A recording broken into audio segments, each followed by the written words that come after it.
We are a few weeks away from the official kickoff of the 2024 preseason. It will be a long couple months for the players to get ready, so here are another batch of AFL facts you didn't know as we move into the new year.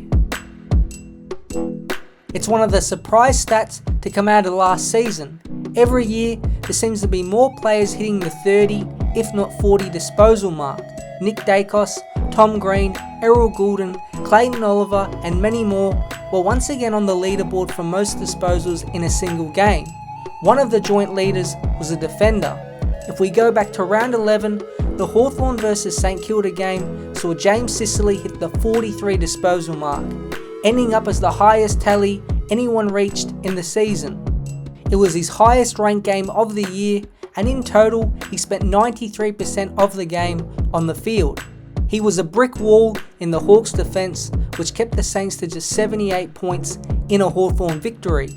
24 kicks, 19 handballs and 16 marks is a ridiculous stat line for a key defender. The other with 43 disposals was Dom Sheed against Collingwood in round 12. It was a huge outlier game for him as he only reached 30 disposals one other time in his 15 games. In total, 11 players hit the 40 mark in 2023, with Dacos being the only one to do it multiple times at 3. West Coast Wooden Spoon in 2023 was just their second in club history. It also ended a 2-year streak at the bottom of the ladder that North Melbourne was on in 2021 and 2022. In total, the Kangaroos have finished last 15 times, which is the second most in the current 18-team competition. However, there is one side that has nearly double the amount of wooden spoons than North Melbourne. St Kilda sit alone at the top with 27 last place finishes. It will be hard to see any side topping that amount, but the entire total doesn't paint the full picture for Saint fans. They have been cruelly unlucky in their search for an elusive premiership since 1966, but their 3 grand final appearances since 1997 is good, and they have been a very competitive club. 6 of their wooden spoons came in the VFL's first 6 years, as they finished bottom from 1897 to 1902. Their 1988 wooden spoon signalled a turning point. From this year onwards, the Saints have only finished last a further 2 times in 2000 and 2014. To compare, since 1988, Carlton, Melbourne, Sydney and Richmond all have more wooden spoons. Historically, it isn't a record any club wants, but modern times have been solid for St Kilda. It's only early on in his career, but Nick Dacos is already on record-setting pace. If he had played in the last 3 games this season, he would have been a great chance to take home the Brownlow in just his second year. His 7 3-vote games added to the 3 he got in his first year, so his total of 10 best on grounds in 42 games has him currently the all-time leader in percentage of games polling 3 votes. His percentage right now sits at 23.81, 3.22 ahead of second place Marcus Bonampelli. Lachie Neale is third at 20.26%, and they are the only 3 men with a percentage above 20. The top 20 list as a whole features all the names you'd expect, like Chris Judd, Nat Fyfe, Patrick Dangerfield and Dustin Martin. Right now, Dacos is even ahead of these greats, entering just his 3rd season. We know Geelong have had experienced sides for a long time.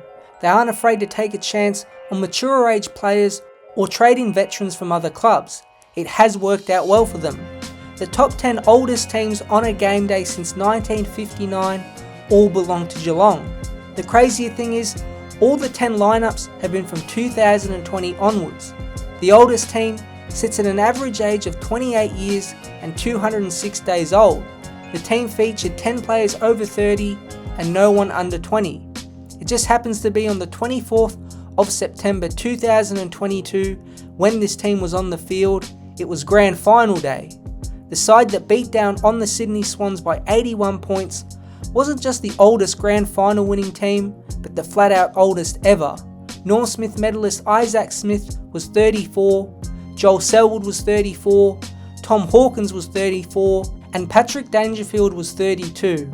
They poked fun at it on Mad Monday and showed all their experience mattered on Grand Final day.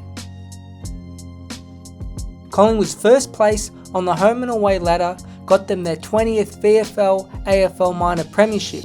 They are 3 clear than their 2 rivals in Essendon and Carlton, who sit at 17 apiece, but there are still 4 clubs in the current competition that haven't been the best side in the home and away season.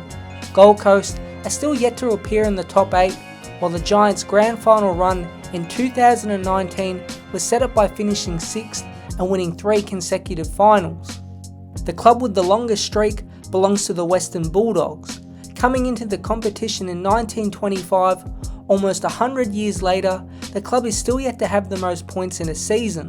Their best finish was in 1992 when they secured second on the ladder, matching Geelong with 16 wins, but they were still roughly 16 percentage points behind them. Their season ended in a preliminary final loss to the first place Cats. But the most surprising of the 4 is the Brisbane Lions.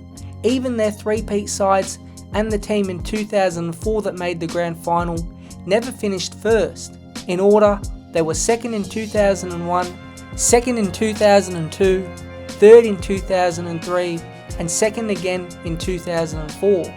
The closest they came to the minor premiership was that first year, as they equalled Essendon's 17 wins and were only 7% behind them.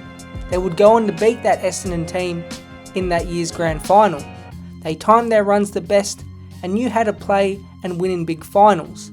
Even this version of the Lions is yet to finish first, being runners-up another 3 times in 2019, 2020 and 2023. In the top 20 list for largest margins of victory, 7 of them have been in this century. In the 2000s, Geelong mauled Richmond at the Docklands by 157 points, launching them to a premiership. The 2010s saw both Gold Coast and GWS be on the receiving end of a fair few heavy beatdowns, with the biggest in 2012 when Hawthorn scored 193 points at the MCG when playing the Giants. And one of the most memorable is when Geelong almost broke the scoring record against Melbourne at Cardinia Park. But there is one addition to the list that came in the 2020s. It happened last season when Sydney humiliated the hapless Eagles at the SCG by 171 points. In the VFL AFL's entire history, it is the 4th biggest margin ever recorded. 9 Sydney players were in double-figure goals, which is half of the 18 on the field. They destroyed the Eagles in every part of the game, and only 4 West Coast players could get 20 touches, with 9 not being able to reach 10. It was a record-setting win for the 2020s and will be hard to go past.